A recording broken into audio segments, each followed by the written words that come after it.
Okay, so for this you're going to need some flour, some salt, and water. Those are your three main ingredients for dough ornaments. You can also use food coloring to dye your dough if that's something you want to do, or you can paint the ornaments after they have baked in the oven. But your three main ingredients are flour, salt, and water. You're going to want to do this is a very messy project, so you're going to want to do this on a desk or surface that's easy to wipe up. I'm just going to so I'm doing this on an old desk, and I've also laid down some wax paper. You'll want to put some wax paper down just because it makes cleanup easier so it doesn't stick to things, and you can just roll the dough out and knead it better. So if you have some wax paper, put that down. I highly suggest using it just because it is a messy project. I will forewarn you, and your nails will peel and stuff. So if you have nice nails done, you might want to put on some gloves. But let's get started. Okay, so this calls for 4 cups of flour,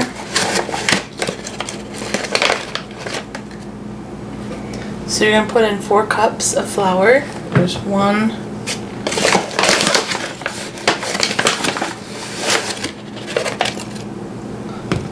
2,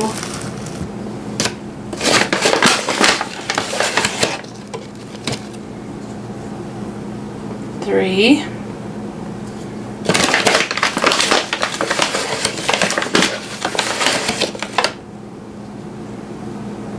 4,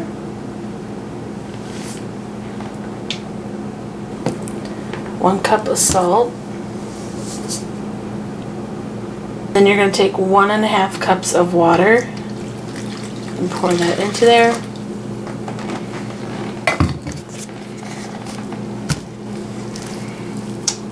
And then you're just going to mix it. And you're going to mix it all together until it forms a nice dough mixture. And you might have to add more flour to it, and that's okay. Especially if you live in a drier climate, your recipe might be a little bit different. I do live in a drier climate, so I always start off with this and add whatever I need to, whether it's more water or flour. But this is a good standard amount. This is where things get messy. Usually take some flour and just toss it all over.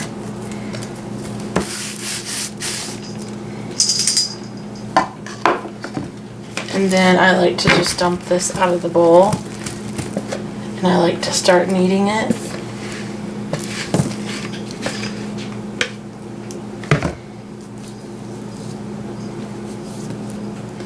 This is where your hands are going to get messy, but this is probably the part that the kids will like the most and will think is the most fun. You just want to take this and knead it.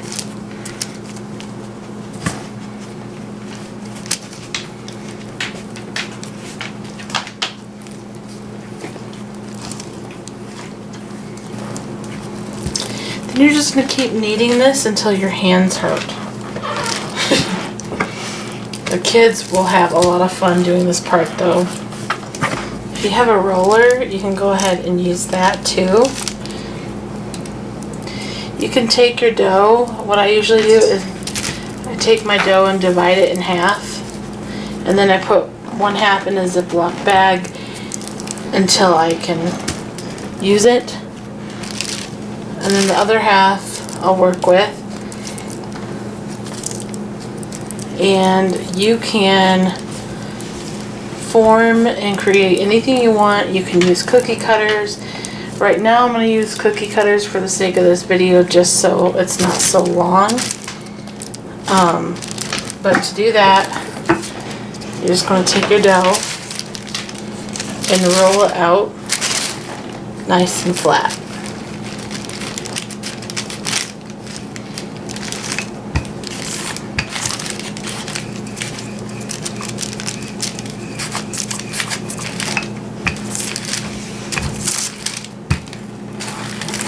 Once you have it rolled out nice and flat, you're just going to take your cookie cutter and just like you would cookies, cut out the shape that you want.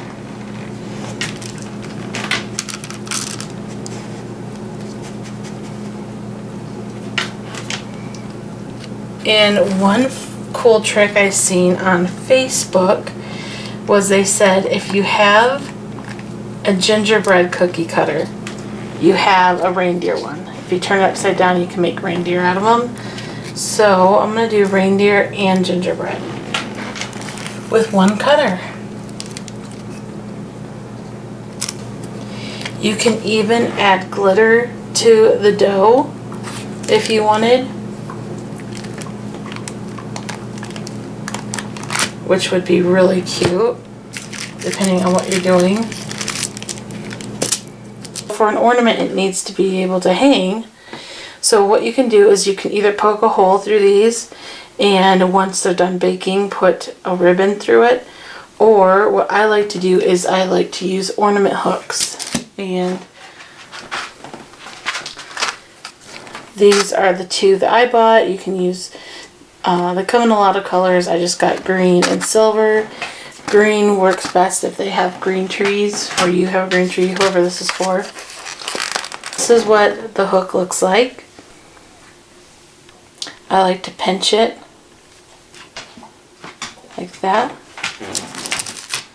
And then I just put it in and stick it in right on the top.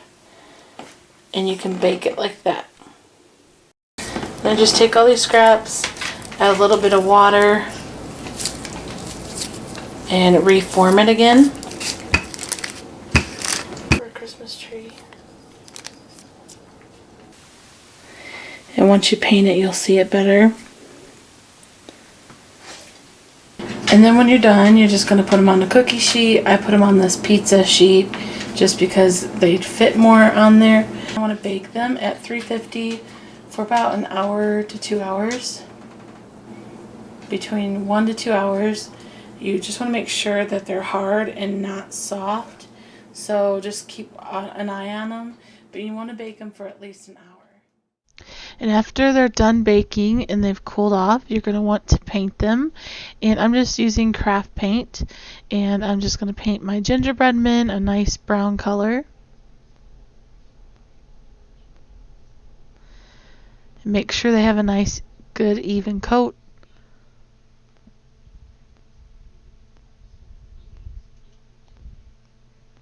And then for the reindeer, I kind of am just starting out and mapping out where I want the antlers to be. You can do whatever you want, but this is how I'm doing the reindeer. I'm just kind of mapping out and carving out the antler area.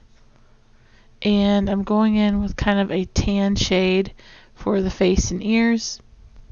And don't mind my dog Lola. You can see her paws keep peeking through the bottom corner of the video, but she likes to lay beside me when I do things. So I'm just going to keep on continuing to finish these reindeer.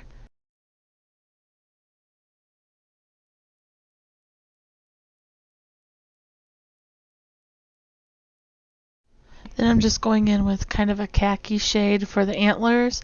That's actually what the color is called, is khaki.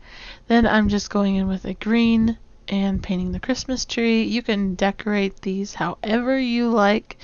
This is customizable. You can do whatever you want with these. So just go ahead and paint your ornaments the way you want them.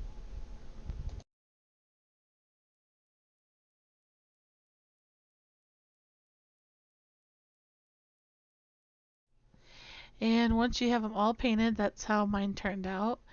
You're going to want to spray them. And I spray them with varnish, polyurethane, and this is the clear gloss. I like a glossy finish. You can choose whatever kind of finish you want. This is the one I want. I'm shaking it up, and I put all the ornaments on a plastic garbage bag. You can use whatever surface, but I didn't want to ruin any of my surfaces. And you do want to do this in a very well ventilated area. I'm doing this in my garage. So that's what it looks like after you spray it. They turn out really nice and shiny, and you're going to want to let these dry. You can also use varnish that comes in like a paint can and drip dry them. But the spraying, if you use a spray can, it just dries faster and it's less messy, even though this is still pretty messy. But you don't have the drips from them drip drying. So this is what they look like after you spray them. And I usually wait overnight before I move them, just to give them a good time to dry. And you want to make sure the paint's dry too before you do this. Otherwise you'll get really runny paint and it will be messy. And yeah, that's after they have dried, and I think they turned out pretty cute. I did add some glitter on top of the paint, and that varnish just seals everything in and gives it a nice protective layer and just a shiny, glossy finish. So I really like that. But this is my salt dough ornament tutorial that some of you requested. I hope you guys enjoyed this, and I hope you all have a very Merry Christmas and whatever you're doing with your family. I love you guys so much. Thank you so much for watching, and I'll see you guys in the next video. Take care and God bless. Bye.